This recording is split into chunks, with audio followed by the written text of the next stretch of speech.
Dear students of class 11th, अस्सलाम वालेकुम रहमतुल्लाहि व बरकातहू।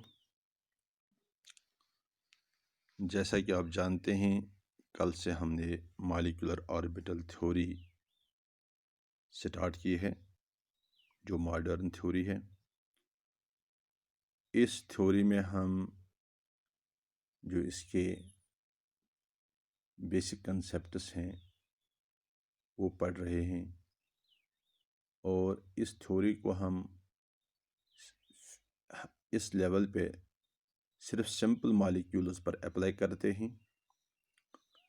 तो जैसा कि कल हमने आपको बता दिया कि मॉलिक्यूलर ऑर्बिटल थ्योरी के मुताबिक जब दो एटम्स कंबाइन करते हैं तो कंबाइन करने के बाद वो मॉलिक्यूल बनाते हैं, और जो मॉलिक्यूल होता है उसमें उसी तरह से मॉलिक्यूलर ऑर्बिटल्स होते हैं जिस तरह से एक एटम में एटॉमिक ऑर्बिटल्स होते हैं।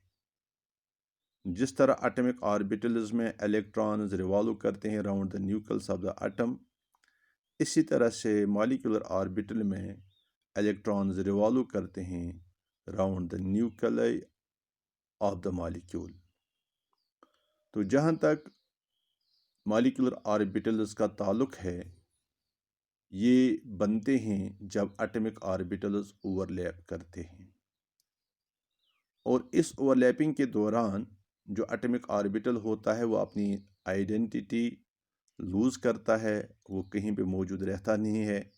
एटॉमिक ऑर्बिटल्स कंबाइन होने के बाद नए मॉलिक्यूलर ऑर्बिटल्स वजूद में आ जाते हैं, और जो मॉलिक्यूलर ऑर्बिटल्स वजूद में आते हैं उन्हें हम बॉन्डिंग मॉलिक्यूलर ऑर्बिटल और एंटी बॉन्डिंग मॉलिक्यूलर ऑर्बिटल्स कहते हैं। उसमें हमने ये पढ़ा है कि जितने एटॉमिक ऑर्बिटल्स कंबाइन होते हैं उतने ही मॉलिक्यूलर ऑर्बिटल्स वजूद में आ जाते हैं। अगर सपोज दो एटॉमिक ऑर्बिटल कंबाइन करते हैं तो दो मॉलिक्यूलर ऑर्बिटल वजूद में आ जाते हैं। उनमें से एक बॉन्डिंग मॉलिक्यूलर ऑर्बिटल होता है और दूसरा एंटी बॉन्डिंग मॉलिक्यूलर ऑर्बिटल। तो आज हम ये एक्सप्लेन करने की कोशिश करेंगे कि ये मॉलिक्यूलर ऑर्बिटल्स कैसे वजूद में आ जाते हैं। तो जहाँ तक मॉलिक्यूलर ऑर्बिटल्स की फॉर्मेशन का ताल्लुक है, इसके लिए हम इस फॉर्मेशन को एक्सप्लेन करने के लिए हम लेते हैं linear combination of atomic orbitals. तो इसमें जो थ्योरी का हम जिस कंसेप्ट का हम इस्तेमाल करते हैं that is linear combination of atomic orbitals, that is linear combination of atomic orbital, LCAO, linear combination of atomic orbitals। तो जहाँ तक इस linear combination of atomic orbitals का ताल्लुक है, इसमें एक बात सबसे पहले हमें याद रखनी चाहिए जो हमने पढ़ा है स्ट्रक्चर ऑफ एटम में, कि जो एटम्स होते हैं या इलेक्ट्रॉन्स जो होते हैं इनका पार्टिकल नेचर होने के साथ साथ वेव नेचर भी है। इलेक्ट्रॉन्स जो हैं, जो ऑर्बिटल्स में इलेक्ट्रॉन रिवॉल्व करते हैं, they have wave nature besides their particle nature. और इन वेव्स का, इलेक्ट्रॉन वेव्स जो हैं, इनका एम्पलीट्यूड जो है that is represented by psi. इसे हम वेव फंक्शन भी कहते हैं, एम्पलीट्यूड और wave function. The wave function of the electron wave is represented by psi।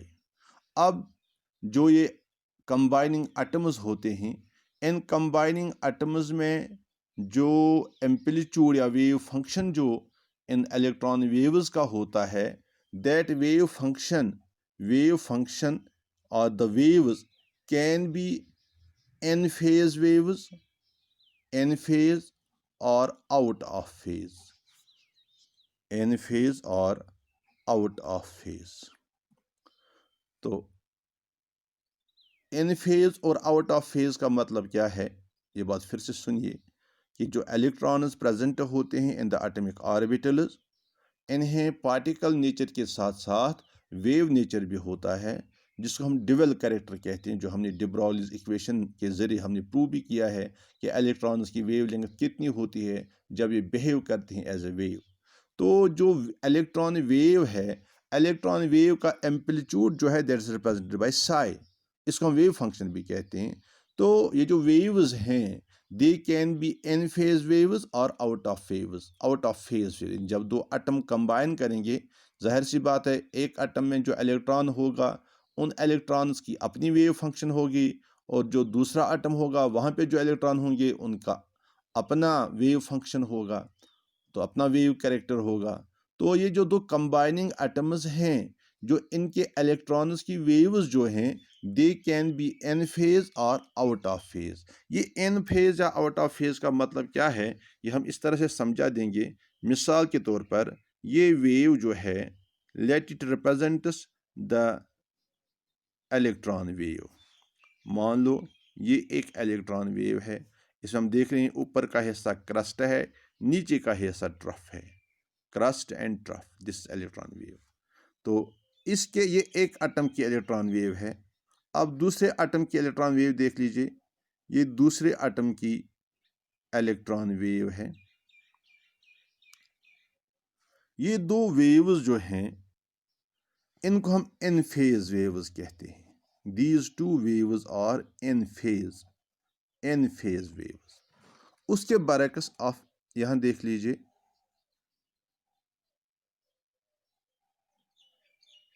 Suppose ये एक एटम की वेव है और दूसरे एटम की इलेक्ट्रॉन की वेव इस तरह है।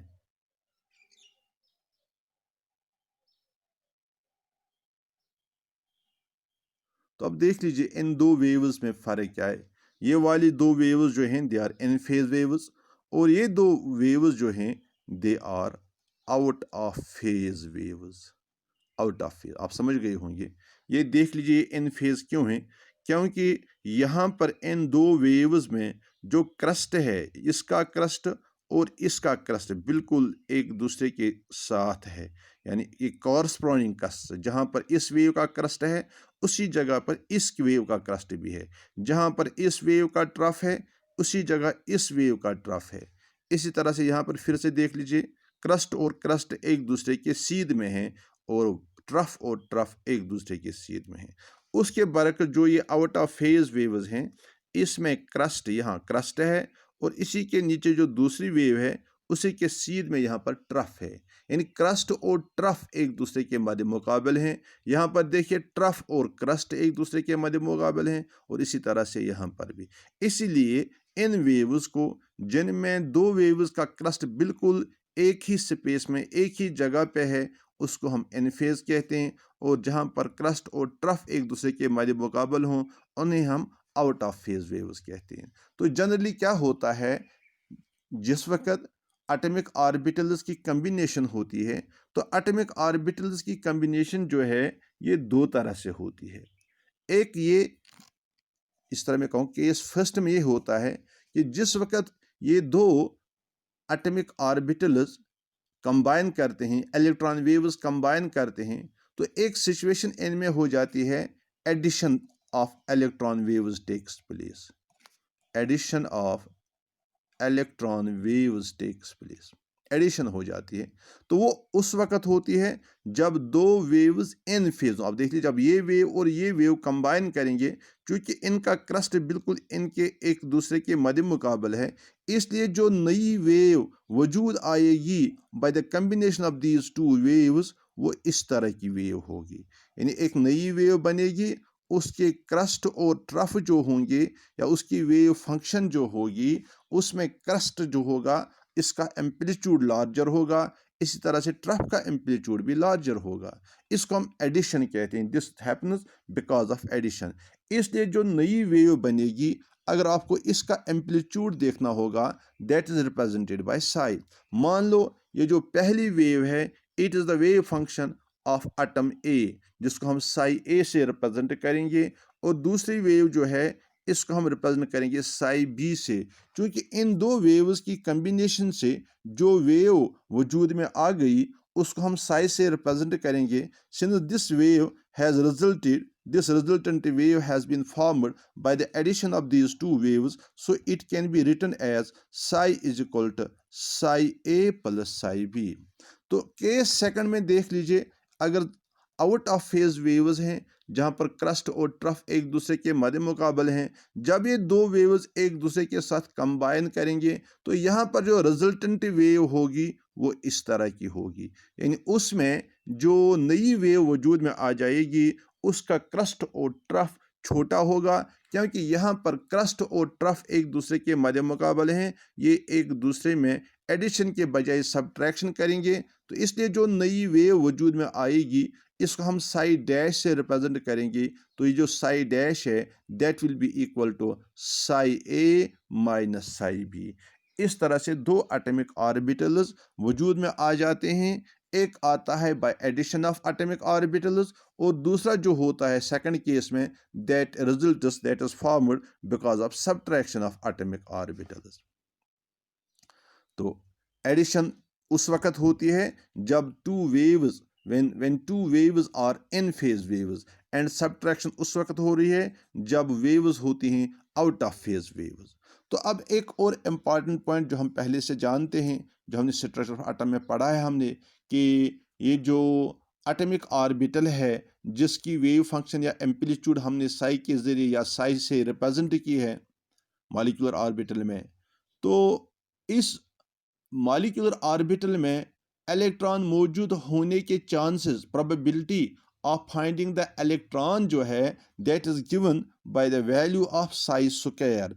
इसका मतलब हुआ क्योंकि हमारे पास दो नए मॉलिक्यूलर ऑर्बिटल्स वजूद में आ गए, यानी एटॉमिक ऑर्बिटल्स जब कंबाइन होते हैं इनमें एडिशन भी हो सकती है, सब्ट्रैक्शन भी हो सकती है। That depends upon the nature of the waves whether they are in phase और आउट ऑफ फेज वेव्स। अब चूंकि ऐसी बात हो गई कि दो तरह के मॉलिक्यूलर ऑर्बिटल्स वजूद में आ गई, one because of addition and another by because of subtraction. जो एडिशन के जरिए जो मॉलिक्यूलर ऑर्बिटल बनता है उसी को हम फिर बॉन्डिंग मॉलिक्यूलर ऑर्बिटल कहते हैं, और जो सब्ट्रैक्शन के जरिए वजूद में आता है उससे हम एंटी बॉन्डिंग मॉलिक्यूलर ऑर्बिटल कहते हैं। क्योंकि अब दो ऑर्बिटल्स वजूद में आ गए, एक बॉन्डिंग और एक antibonding, one by addition and another by subtraction. अब हमें ये देखना है कि इलेक्ट्रॉन्स जो हैं कहाँ पर ज़्यादा होने के चांसेस हैं, what is the probability of finding the electron, whether its probability is more in bonding molecular orbital or it is more in antibonding molecular orbital. Since probability of finding the electron is given by the square of the amplitude, that is by psi square, so for bonding molecular orbital psi square will be equal to psi a plus psi b whole square, and for antibonding molecular orbital psi dash square will be equal to psi a minus psi b whole square. So if we will open it, it is like a plus b whole square, so it will become psi square a plus psi square b plus twice psi a psi b, जैसे a plus b whole square is equal to a square plus b square plus 2ab। इसी तरह से psi square dash is equal to psi square a plus psi square b minus 2 psi a psi b, because a minus b whole square is equal to a square plus b square minus 2ab. Now compare the value of psi square and psi dash square. We see that psi square is greater than psi square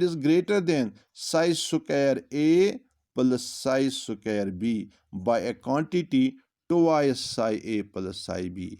Psi square is greater than, you see, psi square is equal to psi square a plus psi square b plus twice psi a plus psi b. So we can say psi square is greater than psi square a plus psi square b, while as psi square a is less than psi square a, psi dash है ये, psi dash square a is greater than psi square a, sorry, is less than psi square a plus psi square b, because here minus 2ab has been subtracted from psi square a plus psi square b. Here 2 psi a psi b has been added to psi square a plus psi square b. So psi square, that is probability of finding the electron in bonding molecular orbital is greater than the probability of finding the electron in antibody molecular orbital